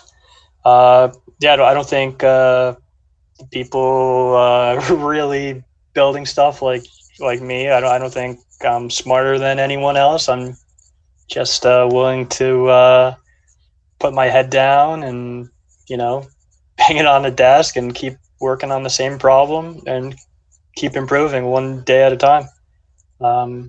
You really gotta, like Chaz said, be in love with a problem and be willing to put the time in. And as long as you do that and put the hard work in, you can make it happen. The resources are all out there. We live in an incredible era, the information era. This is unprecedented. Like, when did you have access to all these incredible different people in your hand, like on one of these devices, and be able to communicate with them like this? This is incredible. So take advantage of the opportunity, and don't be shy and put yourself out there. So are you guys down for another audience question? I got Juan Lemus. I don't know. It's been waiting. Yeah, Let's please. see if he's still around. All right. Juan, are you there, Juan? Hello, Juan. All right, Juan, sorry for having you wait for so long, but if there's a pause, feel free to interject and we'll get around to your question too. Yes, sorry for making you wait too long. We really went down a rabbit hole there. All right, so anyone else who wants to get on stage, they're free to do so, but we got a couple other topics we could get into. Jestopher, what do you have here about disposable nodes? I think this is a really fun topic. It really ties into the privacy rabbit hole, and I love that. Yeah. I got to ask Matt Odell the other day about what he thought. Well, I mean, I think of him as sort of a very privacy focused, maybe privacy expert in the in the Bitcoin realm. Mm-hmm. And I was curious what he thought about the Lightning Network being very reputation driven, because on Amboss and whatnot, like we've got kind of the history of the node. You can, or on any Lightning Network Explorer, really, like you can kind of watch their growth over time, and see what they've done in the past. But that kind of means that you're getting a reputation on the Lightning Network, because that history follows you. So in the interest of kind of balancing that out and making privacy a real thing on the Lightning Network, what would it mean to have disposable nodes, or where would that fit into the Lightning Network? So something that you could just spin up, maybe in a couple of minutes, ideally, be able to get some channels or start those out, and then immediately participate in the Lightning Network, maybe within half an hour to an hour's time. So this is really interesting part of the Lightning Network. I think we touched on some of the issues with having a node with a single pub key when you were detailing how 1ML works and how it details all the previous IPs that a public key has been seen from. I think that's like a really tricky part of the privacy on the network, and something to keep in mind. Like, if you really want to start with a clean slate on Lightning, you sort of got to have a new pub key. So what I'm thinking is, ideally, these node implementations have a way to spin up these disposable identities of sorts, without having to create a new instance and plug in a new key and record it and set it up with a new Tor onion address right out the gate. There's a lot of challenges to this. Then there's a lot of questions like, would you be able to use channels from other identities in some way? I think that's still unclear to me. I think it would be difficult, but could potentially be promising. But yeah, I think people are thinking about it, but we really haven't seen anyone scratch the surface as far as implementations go. How do you sort of foresee this looking like, Jestopher? So I was thinking about it. Like, one of the restrictions is, am I going to use my own hardware for this? Would I have to spin up a new Raspberry Pi? For example, just I made a new Raspberry Pi the other day for that tutorial, and I think it took me about an afternoon, because just copying the blockchain takes about 2 hours if I already have one. But syncing a new one, that's going to be probably 6 days or so, and it might even be longer over Tor. So I'm thinking that like a disposable node, that would probably be a cloud hosted node, just for this like use case where I could spin it up immediately and then like put it to work with a couple of channels, and then like shut the node down. But looking at it from like liquidity wise, like, okay, who would want to supply liquidity to this disposable node because they have no history? So what would it take, from an established player to actually want to connect to this person? Like what's the incentive there? So two things. I think having to set it up on the cloud, I don't think that's going to be necessary. And I think we even alluded to this earlier this episode, where Raspberry Blitz themselves are having it so that you could spin up multiple implementations on the same node. I mean, you already have the blockchain required to spin up a node on that device.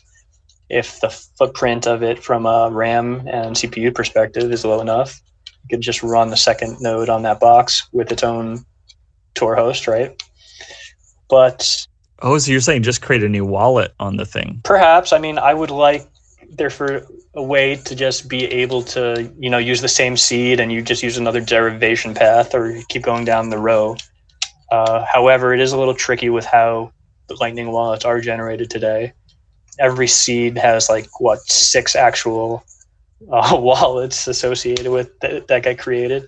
So there's some more complexity there, and it's not super straightforward. But ideally, we will find a way to not have to use a new seed. But I think you touched on the bigger issues, the liquidity. Like, how does that happen? Like, just creating private channels to yourself from your public node, let's say, is not going to do it. If who you're trying to send to is noticing that, your public identity is doing all the routing for this other node.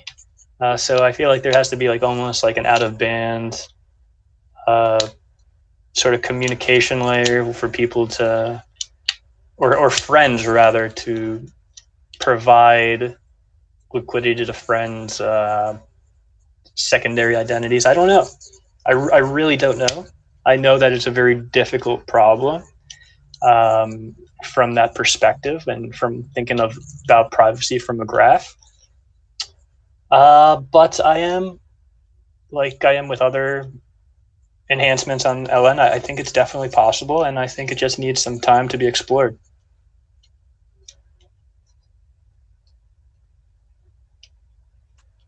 Excellent. And Chaz, did you want to weigh in on your thoughts on this? Sure. So what is disposable? Yeah, I don't have much on the tech side of things, so I'm not going to try. But I think the way that I'm thinking about it, just the semantics of the idea, is I don't think I would want to spin up another node. Maybe this is naive of me, but I would want to have different aliases on the same node. So virtual pub keys, basically. I'm not sure if that's even a coherent concept, but something like that. Oh, hell yeah, it is. It is definitely a coherent concept. It's just how do we technically do it with the way things are set up today?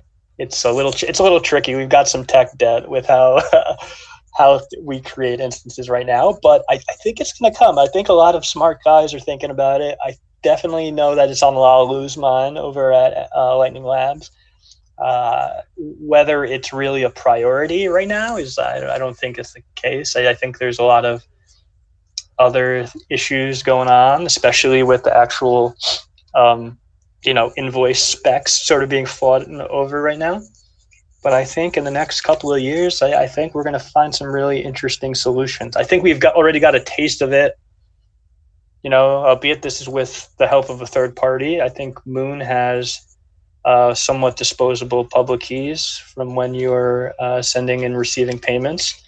So we're seeing it implemented from that perspective. But, I think we're all people who care very much about self-sovereignty and privacy. and what we want to see is just built into these implementations so that a single node operator can be able to spin up these identities and just toss them really quickly. We want Jestopher and Tony over at Amboss to be like, damn, we're seeing all these identities and people are just using them for a day and throwing them away. We've got so much data that we've just seen. And, just contribute to the noise of the public graph. I think that would be really sweet. But, like I said, it seems like it's a couple of years off, but I think it's in the back of a lot of people's minds. And I think it makes sense in a whole bunch of ways, despite the actual technicals and a lot of the bulk of the issues being the liquidity sort of need to be ironed out. So let's see, just keep your eyes peeled. It'll happen. It's hilarious watching the aliases change on some of these nodes. I watched one of them switch to Amazon.com as their node alias. However, the public key for the node doesn't change. So we're able to display the alias name changes in like the node color changes as they kind of switch their alias identity, but the node identity is tied to that public. That's key. pretty funny. Do you guys show that historically? Like, can someone see that ZeusLN.app change their alias to IRS surveillance node or something? Oh yeah, you would be able to see that. So yeah, you could probably search Amazon.com. Okay, I'm gonna do that right now on Amboss and then and see the history.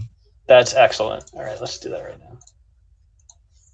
Yeah, I mean, that's how the gossip network works. I mean, the state is going to change over time, but an observer who's been listening over time and perhaps recording what they hear, like an Amboss or whatever, they would be able to see what else you've been broadcast as, what your capacity has looked like, or at least your publicly broadcast capacity has looked like over time, what IPs you've been seen on. Oh man, look, node info changes, right? Okay, and they started on April 24th.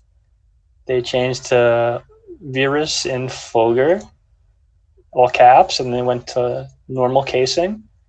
Then they dropped the alias. They went back to it a couple times.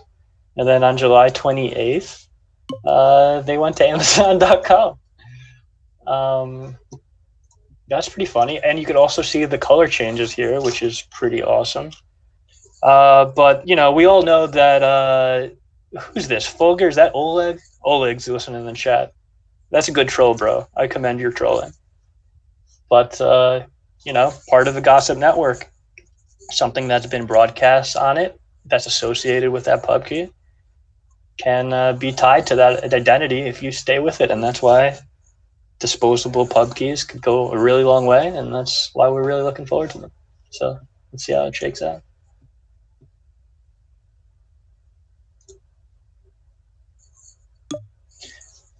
All right. Got about another 15 minutes for this rip. So anyone who wants to get on, ask some questions, just hit that request button. We'll get you on stage. And, Yeah, hop on up. I mean, I know Joko wants to troll me, so anyone is welcome to come up and ask some questions. Juan, I saw you unmuted. Yeah, I wanted to hear you quite yet. I wanted to get your take on something and see if I'm looking at this the right way. Hey Juan, I know who this Juan is. Yeah, you've been very kind of sharing your time with us and helping us sort through a lot of the development we're going through. So if you want now. Oh, hold up. Juan, I think I accidentally muted you. Dude, I'm so sorry. Shit, what did I do? I went to go follow Juan on Twitter, and I removed him from the stage. You might have blocked him. No, Juan, I'm sorry. Oh, no, he's back. Juan, are you back, man? Yeah, I'm back. Okay, sorry about that. I have butterfingers on the UI here. Can you listen? Evan's fired. Yeah, I could hear you. What's going on? Yeah. Oh, all right. Sometimes my headphones aren't the best either. So I've met Evan, and just a quick introduction. I'm in Guatemala, and we're getting ready to roll out services, specifically Lightning Network services in El Salvador, and it's been very exciting. And I'll give you back any feedback that we get from the user experience, just for normal people trying it out for the first time. And I had a question, or rather, I've been thinking a lot about what transaction count looks like on the Lightning Network, or what would be the upper limit. And from what I gathered, since it's a distributed network, it could manage a whole lot of transactions because they will not all be happening on the same node. Am I looking at this right? Or it's constrained by, it's not as much constrained by a hard limit, because as you add nodes, you can have more transactions happen on the network. Is this right, or am I looking at this wrong? I think you're looking at it right. There are some constraints in the amount of CPU power that your node has. There are constraints on your network capacity, how good your connection is to a peer. There's also limits on how many payments you could have in flight with the HTLC limits that's built into the protocol. I think it's currently set to something like 144 right now. But your overall assessment of it is correct. There is theoretically like no real limit to how big this can get. It's more dependent on, how many nodes we get rolling on here, how much capital is on here. The real constraint is the block space and how many channels we can open up. But some of that's alleviated with custodial nodes. Some of that is alleviated with hosted channels, and stuff like channel factors are going to help out too. But for the most part, there is no limit, and we don't really have to worry about that. There are some efforts. It might be a little early, but some people are really trying to put that high capacity to the test and to illustrate how fast the thing could really go. I would really like to see a lot of people get involved in this effort and really just show that we can really push a really crazy amount of transactions and value across the network really, really quickly, and that there's virtually no cap on this thing. And hopefully that effort comes to fruition sometime this year or next, and we could show the world that this thing is the real deal. And all your other bullshit that's out there, like, I don't know, like a nano or whatever, it's not, it doesn't have an edge on Lightning at all. Like, this is the real deal. We have the hard currency. We have built our network on a very strong foundation, and now we could take it to 100.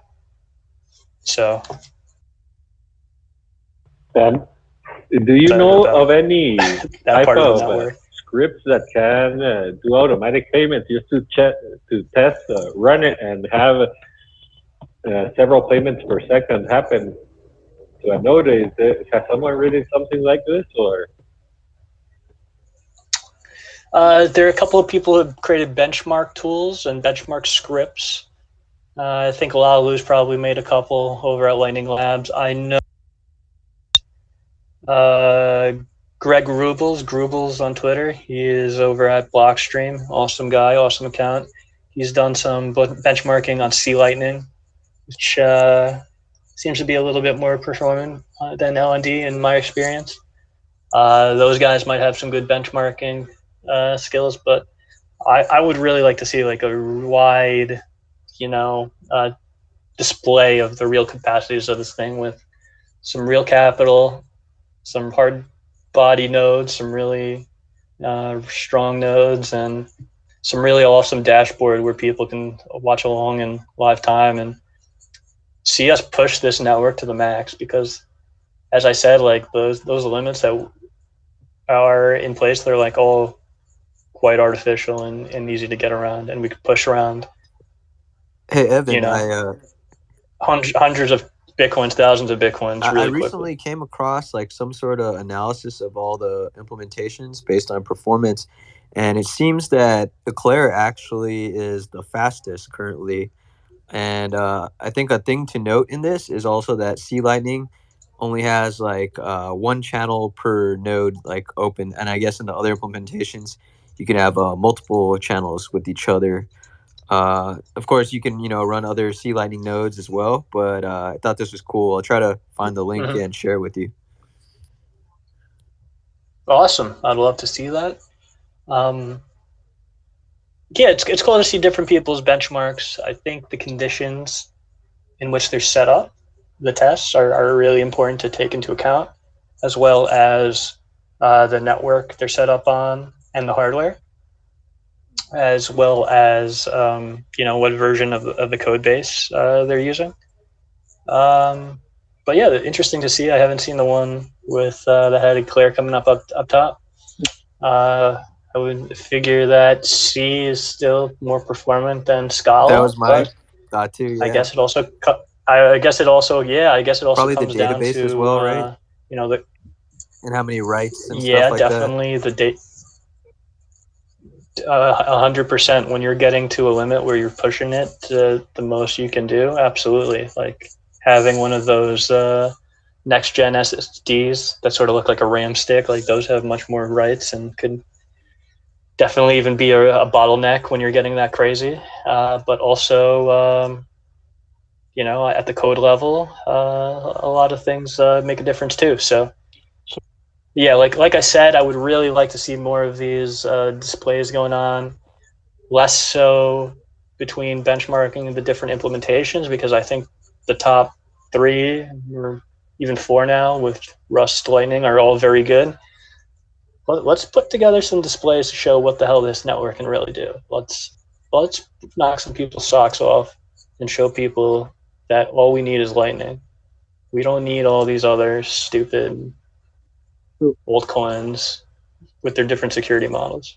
So the Bottleplay.com has a blog, and there you can actually see some benchmarking which Just is putting together. And there you can actually see comparison between different Lightning implementations also. For Just's blog, C Lightning is the best performing actually. And one more remark I wanted to make about the single channel between nodes. So C Lightning and Eclair both supports single channel only. You cannot open multiple channels between the same nodes on C Lightning and Eclair, whereas you can do that on LND. Yeah, I see. Thanks for the correction. Vinny, you got to tell your folks over there to open that up. Yeah, I'll see. I know like some of these people like that shadow channel stuff or whatever, where they can have like a certain size public channel and then like a private channel with each other to rebalance and stuff. I guess technically you could have just another C Lightning node and have that like a private channel. So I think there's different like ways to go around it. It gets pretty meta fast. Like a shadow node then, right? Shadow nodes, exactly. All right, so I got another speaker on board. We got Jason Wonder, in parentheses, libertarian. What is up, Jason? Can you hear me? Yeah, hey, how are you guys doing? Doing well. Thanks for joining us today. You have a question you wanted to ask? Yeah, thanks for taking my question. So I'm a Swan user, and I like to move my money to a Ledger wallet, and I noticed that they have an automatic withdrawal option, and I didn't know if you guys ever used it and can suggest whether I should or should not. Auto withdraw. Hell yeah, that sounds awesome. I mean, I think most of us here are pretty strong advocates for self-custody, and taking that into your own hands, whether it be automatically or manually, is very good. you may want to take into consideration the thresholds. I believe they have a threshold system on Swan, because I believe Swan is, I'm not sure if they added Lightning yet, but I assume you're talking about on-chain. And, it's Swan. You don't need to be creating new addresses, or I think you could pass them a pub key, but you don't necessarily need to, unless you're worried about an outside observer seeing an address getting these transactions. But even if you are using the same address, you still have all these different UTXOs that are going to it, and they still are counted sort of as different transactions if you want to spend them somewhere. So you may want to say, okay, auto withdraw, but do it at a certain threshold when the payment is big enough. Yeah, normally. Oh, sorry, go ahead. No, yeah, I was saying normally I let it get to a certain point and then I just do it myself. But if I could set it up to auto, like I auto buy, it would be just that much easier. But I'm a little hesitant about it because it just seems like, I don't know, just a little weird. I don't know why. Yeah, definitely it is a little weird when you let go of control of something like that. But I think they have a pretty good team over there. I like the Swan guys. I've used their product before, and I thought it was quite good. So I think if you ever have any problems with it, you can always present them the data from your profile and your accounts, and they'll resolve any disputes. But yeah, I mean, any opportunity to take more custody of something, it seems like a good feature to have, and it's cool to see on that product. Yeah, I've been using the Ledger wallet for a while, and I'm very happy with it. And I just came across Swan about a month ago, so I'm pretty new to Swan itself. Sweet. So. I like Ledger as a device. It's really cool. It's definitely not my favorite, but the security, at least on the device, is pretty good. I would say that you might want to look into running your own node to verify your transactions at some point, because by default, if you're using the default Ledger app, you are using the Ledger's corporation's node to verify your transactions, and Ledger is getting a history of all your transactions, and are able to associate it with your IP. So now if you're at that step in your Bitcoin journey, I really recommend you get on and run your own node. Maybe check out Jestopher's BTC Kindergarten episode. I think there's a recording of it, and you get your own little Raspberry Pi, have it in your office or next to your router, and you can either go use a different Bitcoin wallet, or I think you're now able to connect your own node to the Ledger interface with another middleware, I think. So yeah, definitely encourage that to be your next step. Okay, yeah, that'll be the next one. I am not very computer savvy, so that's going to be I'm going to need that kindergarten class for sure. Hell yeah! Awesome. Yeah, Jason, it sounds like you're taking some really awesome steps for self-custody with using that Ledger device. So don't let us scare you, but there's always more that you can do as you kind of make your way down this Bitcoin rabbit hole. Yeah, I noticed. Yeah, I had heard before I bought the Ledger that there was security issues like a year or two ago, but I felt pretty comfortable from talking to a few people that it was the right move versus keeping it at the time on Coinbase. So. Oh yeah, well, it's definitely an improvement from Coinbase or letting any custodian hold it. I think the issue with Ledger was not with the actual device, but rather their database got hacked and leaked. The devices themselves are very secure.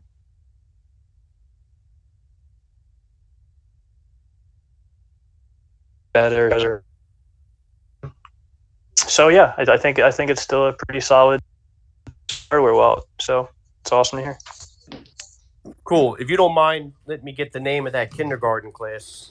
Is it a YouTube thing, I assume? Yeah, you can look it up on YouTube. It's BTC Kindergarten. And you can also follow the Twitter at BTC Kindergarten. Oh, okay. Cool. Awesome. Well, thank you guys.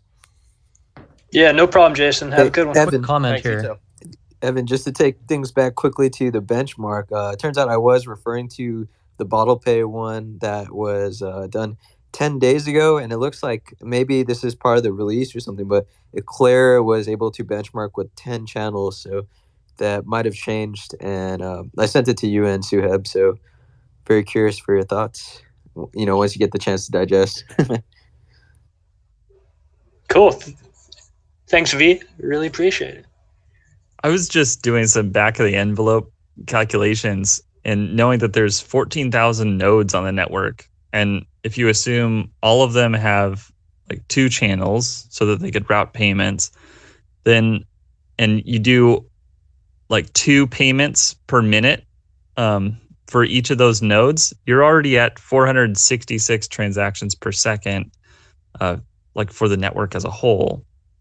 And that's like a gross underestimate because all the nodes have way more channels than that. Like my Raspberry Pi has like close to 80 channels like currently going.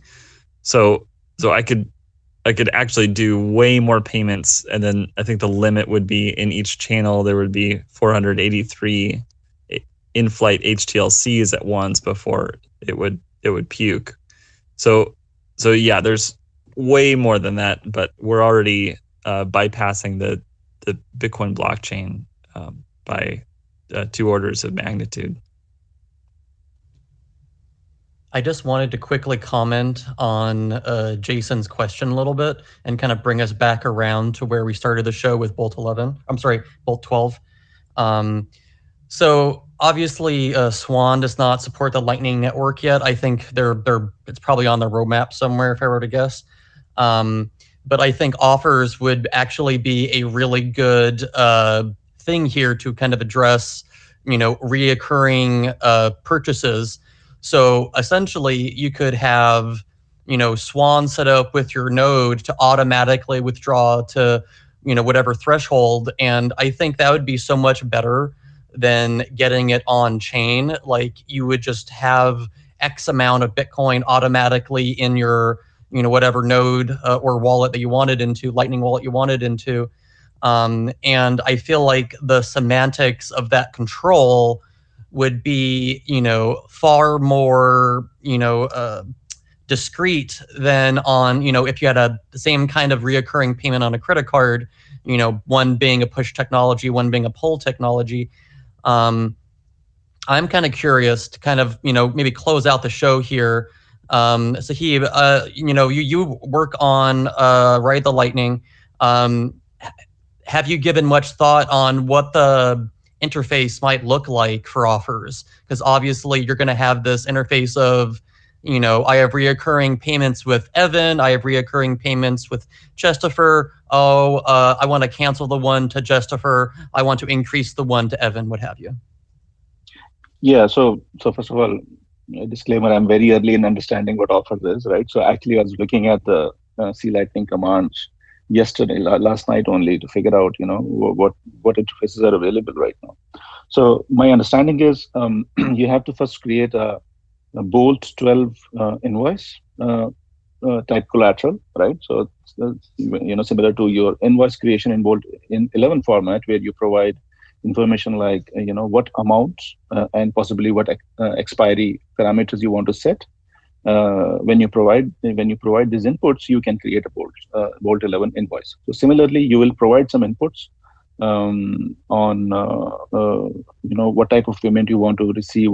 There are some parameters to control. I'm not entirely familiar, still learning, but you will create a Bolt12 invoice, right?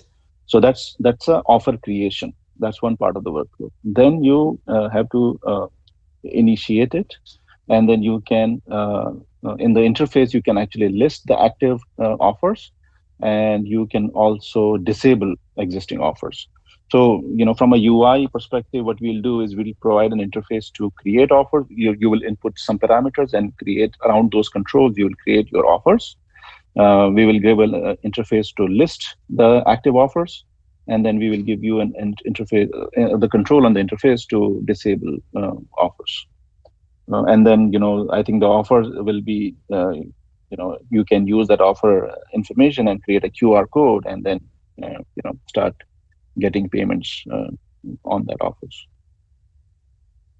And so it's still very early. I think I kind of covered it very crudely, but I think I'll be able to weigh in on more maybe next week once I become more familiar with what all is available actually in C Lightning. So, oh hell yeah!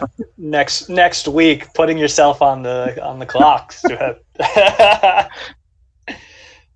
But my main takeaway is that I think it would be incredibly powerful to have a single screen in the app that lists all your subscriptions that are cancelable with 2 clicks in one place. Like, that's incredible. Think about the most subscriptions like you might have today or that you've ever had, like how arduous it is to go through every service provider site and make sure that it's canceled so you don't get billed again. Like, that's incredible. Right. To be able to just clear them all out in like a minute. That's incredible in itself.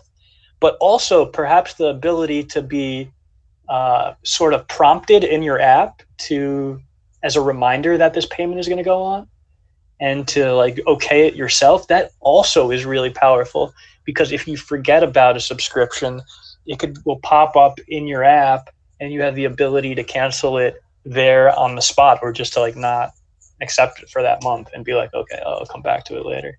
I think that is like a huge 10x improvement in UX for subscriptions, period. Got to stop, Evan. I can only get so bullish. Like, you're making the price pump. Just how attractive this is to be able to cancel all of your subscriptions at once from one screen on your node. Oh man, and Jestopher, if the quality of the Amboss.space subscription does not continue to go up, I will be canceling it post haste. I would expect nothing less from you. Thanks, Evan, for your diehard consumerism. You wait. You guys are about to get all the feedback real soon. Oh, man. All right. Let's cap it there, boys. I think this has been an awesome rip. Thanks for everyone who came back to listen to the space after us taking a week off. We all needed that week off, especially myself. So thanks for coming back. We'll be back at it next week. We're going to keep doing it. We're hoping to bring on more devs and more people involved in the community.